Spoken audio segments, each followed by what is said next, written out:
Hey, good morning, folks. I was looking forward to a chance to have a minute to say hi to you guys again and put out another video. I guess the main thing is I'm just humbled and really stinking happy. I have I think my YouTube channel, it's, I don't know, a couple of weeks old, and right now I have I got a sprinkler going on in the garden. I'm trying not to get wet as I walk. It's not like I'm afraid of fences or anything. But anyway, you know, YouTube and videoing and staring at myself, listening to myself, it's a thing, man. It'll break you down. It's tough. It's really strange, I gotta admit. And right now, I've only got like 24 subscriptions. But I started out, when I decided to kick this thing off a week and a half ago, I had one. I had talked to a blogger on Facebook or YouTube or something, and I was all raring to go, you know, 2 or 3 months ago about something. I don't know what it was, but I'm like, I'm gonna YouTube. I'm getting her done. I'm gonna do it. I'm doing it. And so, or no, I was gonna do a blog. I don't remember what it was, but I didn't do it. So, but in the meantime, I had talked to them about it, and they're like, yeah, I'll subscribe. I'll help you out. And here's my deal, you subscribe for me. And so we swapped, and so that was my one and only subscription. Kind of a trade-off type deal. And they're still subscribed. I'm sure they look at all the mess I've been putting out, and they're, I mean, probably having fun with it because they're new too, so who knows. But anyway, I've got 24 now, and I've got 24 from RV people and some of my friends, and I'm just truly honored. So I just wanted to thank you guys. Wanted to thank you guys a bunch for helping this old man with his confidence and just with what's going on. I know you guys don't know me. Even the ones that know me may not know me. Like right now, I'm a lawn care guy, and so I'm seeing a weed in the flower patch, and I'm like, should I pull it? And I'm like, no, I'm doing a YouTube video. So, so as time passes, I'll learn how to relax, and you guys will learn a little bit more about Diane and I, which I talked to her the other day. We're not sure how we're gonna do it or when we're gonna do it, but I told her, I said, hey, we're a team, we're buds. Let's get us both on there. I don't know, we'll figure something out. And she kind of looked at me like, I don't know, that's your deal, not mine. But I was like, hey, well, you're my deal. We're a we camp together, we do everything together. So anyway, we'll see how that goes. But in the meantime, just thought I'd try to put some thoughts together regarding who I am, what's going on, what's been going on. You know, things like, why are Sam and Diane in a house? They're talking about RVing. They're talking about, you know, getting free, and then they're, you know, the generator's on the Lance, and the Lance has got a leak. And, you know, I was just thinking about some of my past videos, thinking, I got to start focusing on where I'm going, where I've come from, and what's going on, and start painting a picture of you know, the goals, the intention, who I am, where we're coming from, and just try to flesh that out so it's a lot more clear. And I guess the main thing is just to start somewhere. And the only place I can think of at this point is to start with you know, where we've been probably over the past year and a half. Now, if Diane was here, she's got all the facts, dates, and that's good. Like, I would almost be asking her now, when did we move? When did we go here? When did we leave? What were we driving? What shirt was I wearing? She knows all that stuff. She's awesome. And she really is good with that sort of thing. And I'm not, but I've got it generally, what's going on. And it wasn't until the other day that she reminded me, you know, where we are right now, specifically, it started from a certain point. And that point, when I think back, I'm like, oh yeah, all the pieces, you know, came together. I was like, that's right. That's how all that happened. That's why we live this crazy life. And that's why, you know, we've got people looking at us like, why do you live here? What are you gonna do next? Where are you? Should I come visit? I don't even know if you're in town. I don't know if you're in the state. I have no idea. And so then, you know, there's times I'm feeling a little bit stupid because, yeah, we are everywhere. We're just living like, you know, transient hobos at time. But then when she reminded me, I was like, okay, thank you. That makes a lot of sense. Puts all the pieces together and makes me not feel like such a fool. It's like we didn't have a choice. So it all started, well, we made the choice to move to Colorado. My daughter went to school there in Frazier.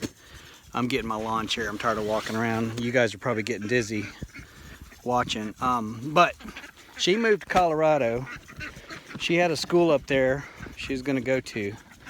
We were excited for her because she was young, but yet she, at that time, decided, hey, I'm going to spread my wings and fly.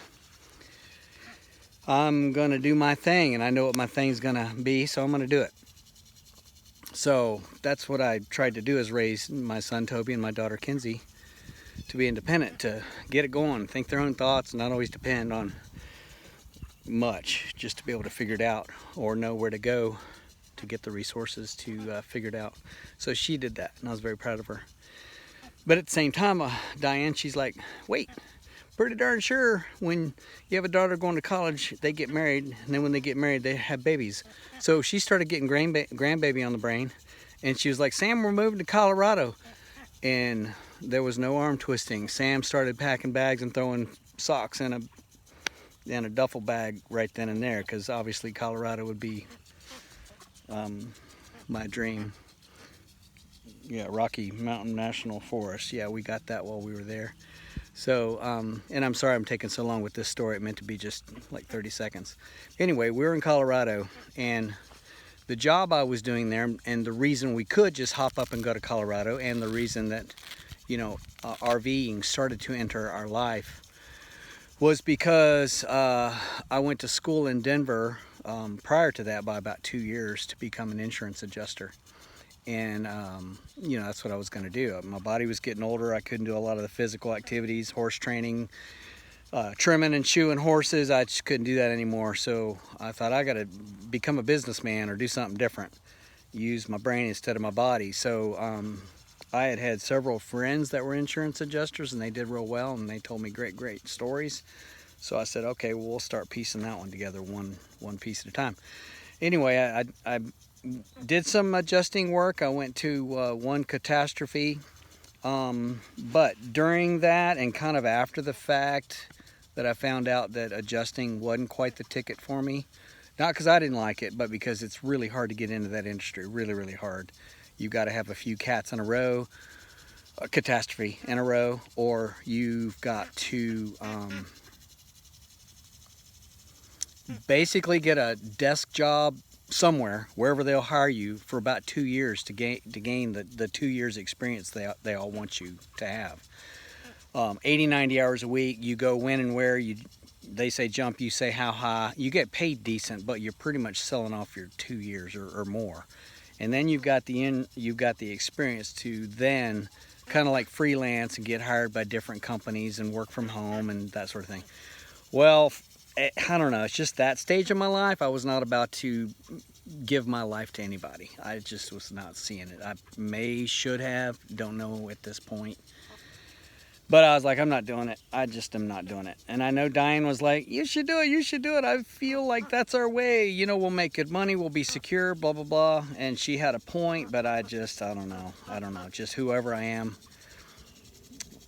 Just didn't want to go into the services, that sort of thing. I guess I'm too stinking independent. I always wanted to do well at my own businesses, and so anyway, I chose not to go. Anyway, throughout that, I was on all the adjuster sites and all the cat sites and Facebook and all that, and I met a guy, really nice guy. We still talk, and he was starting up a business where you draw rooftops for insurance adjusters on a computer program. So I was like, okay, well, I built 2 houses. I got some house building software, you know, not the best type, and I used it to build those 2 houses. So I was like, I could teach myself things. I'm good at that. So him and I got to talking. So Very long story, shorter hopefully. I did that for about 3 years, and I could do that as long as I had internet service and a computer. So that's what enabled us to go to Colorado, and we became caretakers of a lodge there. You know, literally a rock's throw distance from where Kenzie went to school. So we got to know her husband, got to hang around with him, got to get to know our daughter a lot more as an adult, as a married adult.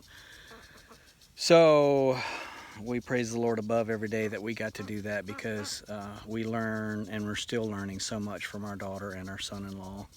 It's magnificent to see a child grow up and get married and go on to that next phase. And now she has a baby. They have a baby, so it's amazing. So anyway, I was there doing that. So it came time that they were done with school.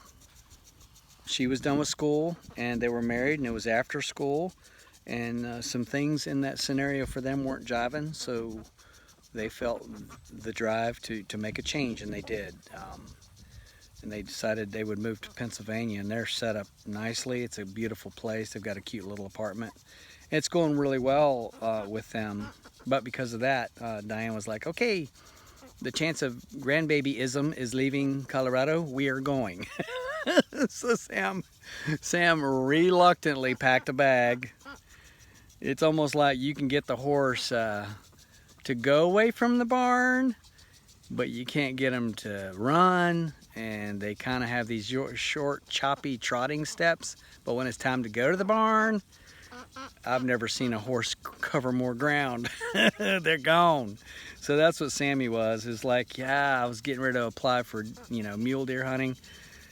So anyway, it was tough, but hey, a happy wife is better than shooting all the mule deer in the earth. So we went, and we went happily. And with that, we were here in, we came back to South Carolina. Actually, we went to Pennsylvania and tried to live there, but it didn't work because we were in the RV, and parking an RV in Pennsylvania is about next to impossible. We did find a guy, a farmer. He had a little chunk of his parking area near his shop that we got to park for a very, very cheap price, and he had a water hose, and he was getting ready to put an electrical pole for us. We just would have had to deal with a little honey cart I would empty, every week or so, or maybe get a composting toilet. So we were all set up, but just there's so many reasons living in Pennsylvania in an RV with an impending very cold winter coming up that wasn't working for us. So we did end up coming back to South Carolina. And it was somewhere around that time to where there was some storms hitting in the U.S. and there was some hail damage in the Midwest, and there was a big, massive contract that our company, the roof drawing company, undertook. So basically we were bombarded, and if we would have hired 10 times the amount of draftsmen that we had, we still wouldn't have been able to keep up. So they were really hammering on us heavy as far as, hey, work these hours, do this, you can't go to your son's baseball game, Sundays I'm gonna need y'all to work, blah blah blah. And so that's not all bad. I'm not afraid of taking one for the team, or when the whole team has to work hard, you work hard. I learned that with commercial fishing and playing football. But the long and short of it is my commitment was to my wife first. I finally learned that lesson as a husband, so I was not about to compromise that. And the ramrod that they had working for that, he kind of was giving me an ultimatum, and I basically said, nah, that's not happening, pal. I'm sorry, love you, but I've got other commitments that are above and beyond what you're asking.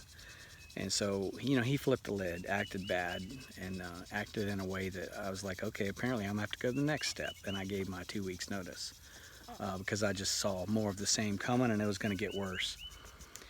So I might have to continue this story later. I've got to get going. Got a trip planned with my son.